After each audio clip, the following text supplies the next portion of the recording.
हो गया, हो गया। चलिए ठीक है, देखिएगा एप्लीकेशन लिखना है, लेटर लिखना है, वही वाला बात जैसे हिंदी में हम आपको बताएं अभी। तो अगर एप्लीकेशन लिखना है तो कोई ना कोई ऑफिस में लिखा जाता है, कार्यालय में लिखा जाता है कि नहीं? वो आपका क्वेश्चन में डाला हुआ ऑलरेडी रहेगा कि आपको किसके पास लिखना है। आप बताइए, मान लीजिए वहां लिखा हुआ है कि हेडमास्टर के पास लिखना है, तो हेडमास्टर तो किसी के मतलब वो ये नहीं, हेडमास्टर जब भी होंगे तो ऑफिस में होंगे, ये नहीं कि फूफा के मौसा, ये सब तो नहीं हो सकता है, दूसरे के लिए हो सकता है, आपके लिए तो फूफा मौसा नहीं होंगे, नहीं ना होंगे। तो वहां जब भी कार्यालय में लिखना है तो किस से शुरू करना है? टू से। क्या से शुरू करना है ना? टू एकदम राइट साइड में लिखना है, इधर टू। एक चीज ध्यान रखना है कि इधर सॉरी लेफ्ट साइड में लिखना है, और अरे यार हम तो लेफ्ट और राइट भी भुला जाते हैं, देखो कितना बुढ़ा गया दिमाग। इधर देखो, राइट साइड में आपको डेट डाल लेना है। क्या डाल लेना है? डेट। डेट आपको इस तरह का से लिखना है, जैसे डेट लिखना है, और डेट में मान लीजिए आज कितना तारीख है? 4 है, 4 फरवरी है, तो लिखना है 4 फरवरी, है ना, 2024। ऐसे लिखना, इस स्टाइल में लिखना आपको डेट, है ना। महीना का संख्या नहीं डालना, जैसे 4/2/2024 ऐसे नहीं डालना है, ठीक है। फरवरी लिखना है, ठीक है। पूरा फरवरी भी आप लिख सकते हो, हम शॉर्ट लिखे हैं, है कि नहीं? पूरा भी लिख सकते हो, इतना से भी काम चल सकता है, तो समझ जाएगा वहां से, है कि नहीं? वहां लिखने के बाद यहाँ 2 जो लिखे हैं, है कि नहीं, 2 के नीचे लिखेंगे क्या? हेडमास्टर के पास अगर लिखना है तो to the head master, to the headmaster, है ना। यहाँ स्कूल का नाम वही लीला महतो स्मारक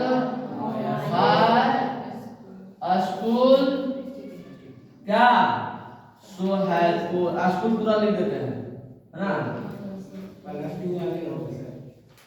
+2 कैसे नहीं? अरे वो आप देख लेना यार, +2 स्कूल का नाम अपने आधार पर देख लेना। हमारे जमाने में हम भी उसी से पढ़े हैं, हमारे जमाने में नहीं +2 था, हम यही लिखते थे LMS, ठीक है। स्कूल सोहैलपुर, क्या सोहैलपुर, गया बिहार, हो गया। इतना होने के बाद एक लाइन आपको छोड़ देना है। क्या करना है? छोड़ने के बाद सब्जेक्ट लिखना है। क्या लिखना है? सब्जेक्ट। सब्जेक्ट ऐसा नहीं कि जो पैराग्राफ आप छोड़े हैं उसमें लिखना है।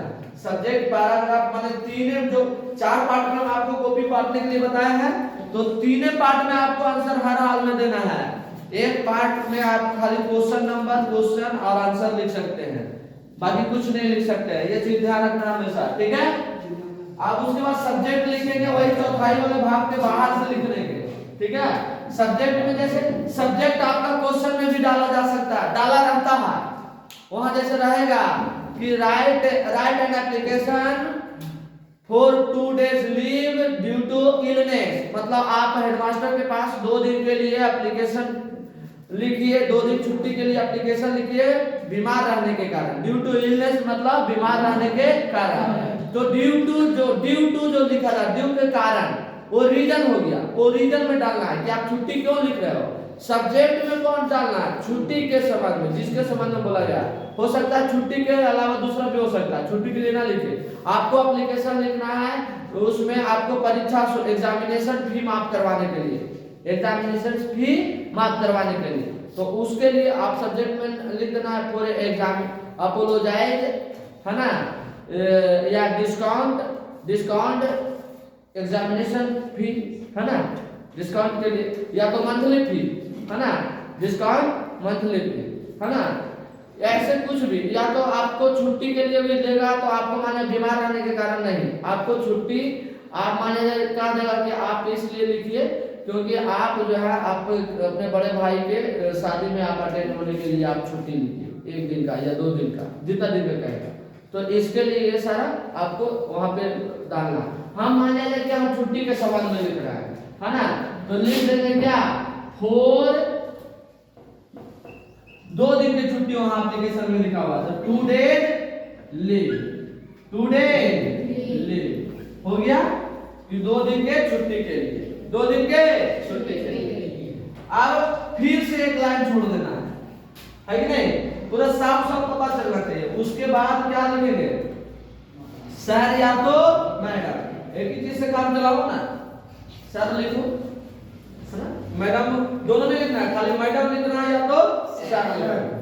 अब ये कौन देखेगा कि प्रिंसिपल सबके चेक फोन करके पूछेंगे कि आपका विद्यार्थी सर लिखे हैं, सर है या मैडम है?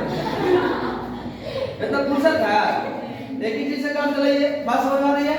सर लीजिए, फिर इस लाइन में कुछ नहीं लिखना है, खाली रहेगा, ठीक है। अब उसके बाद क्या लिखेंगे, वही सविनय निवेदन वाला, I beg to say that I M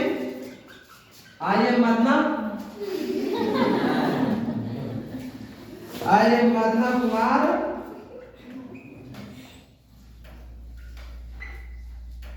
आप क्लास 2 में हैं, यदि आप क्लास 10 में तो आप क्लास 10, यदि आप क्लास 12 में तो class 12। In your school, in your school माना स्कूल या तो कॉलेज है तो कॉलेज है कि नहीं, आपके विद्यालय में या महाविद्यालय में मैं 10th क्लास या 12th क्लास का विद्यार्थी हूँ, मैं मदन कुमार हूँ, है कि नहीं, समझ में आ रही बात। इतना लिखने के बाद फिर थोड़ा सा पैराग्राफ चेंज करना है कि नहीं, ऐसा देख लीजिए आप, तो इरेज करूं मैं, क्या करता है, इतना समझ में आया? लिखना है क्या? लिखोगे तो स्टॉप करो।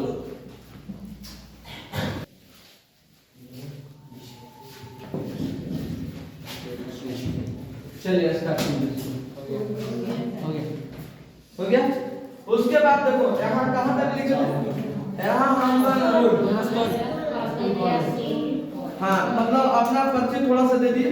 उसके बाद थोड़ा सा पैराग्राफ चेंज करके लिखना है कि क्या, आई कैन नॉट प्रेजेंट मैंने उपस्थित, I can not present in class, in class.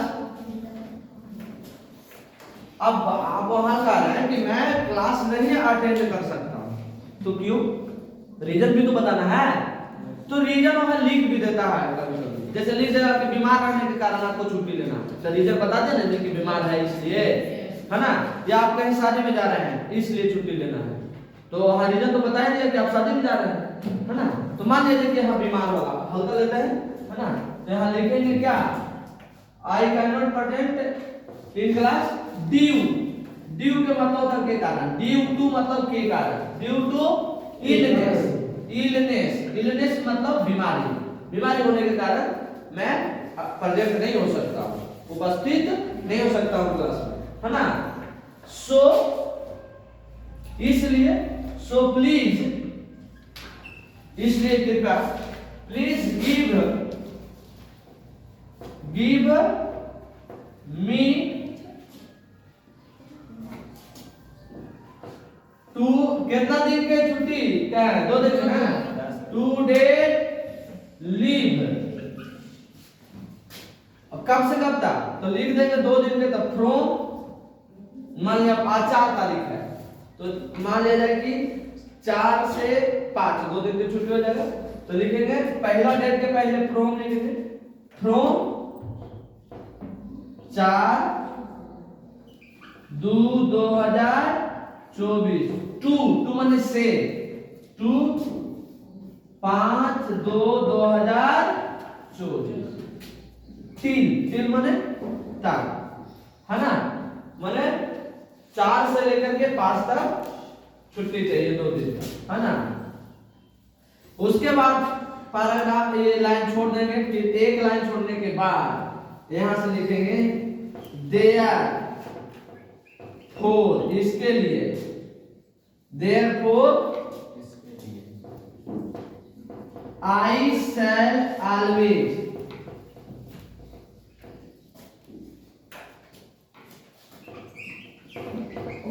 ग्रांटफुल to you, मैं इसके लिए सदा आपका आभारी रहूंगा या रहूंगी, है ना। उसके बाद राइट साइड में लिखना योर ओबीडियंट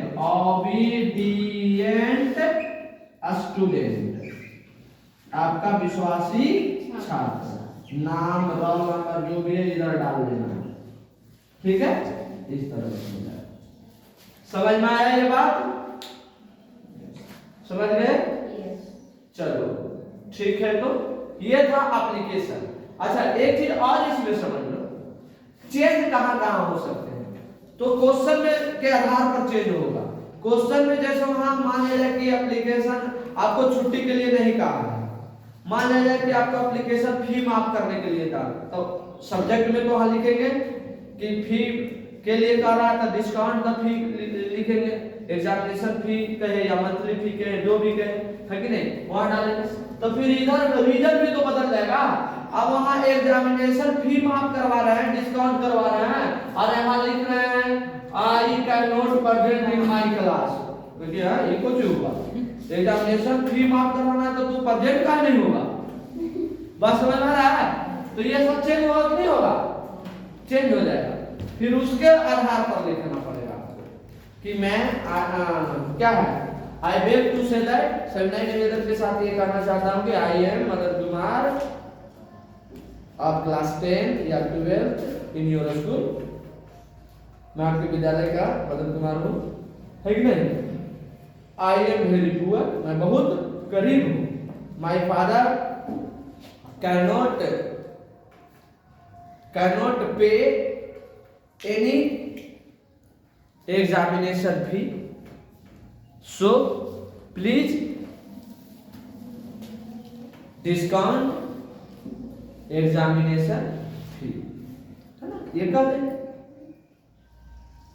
कुछ और भी बढ़ाना चाहते हैं तो उसमें लिख सकते हैं कि मैं 4 भाई बहन हूँ, मेरे पिताजी अकेले कमाने वाले हैं, I have 4 brother and sister, है ना, एंड ओनली फादर अर्न, है ना, सोर्स ऑफ इनकम, मेरे सोर्स ऑफ इनकम मतलब आय का स्रोत, मेरे पिताजी सिर्फ आय का स्रोत है कि नहीं।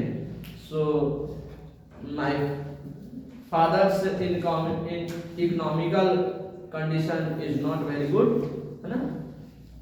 इस तरह से आप बढ़ा सकते हैं, ठीक है। तो वो चेंज होगा तो ये भी चेंज होगा, ये चेंज कभी नहीं होगा, ये चेंज नहीं होगा। चेंज होगा सब्जेक्ट और रीजन, सब्जेक्ट और रीजन जो डाला रहता है कहां, प्रश्न में, क्वेश्चन में। ओके चलो बात करो।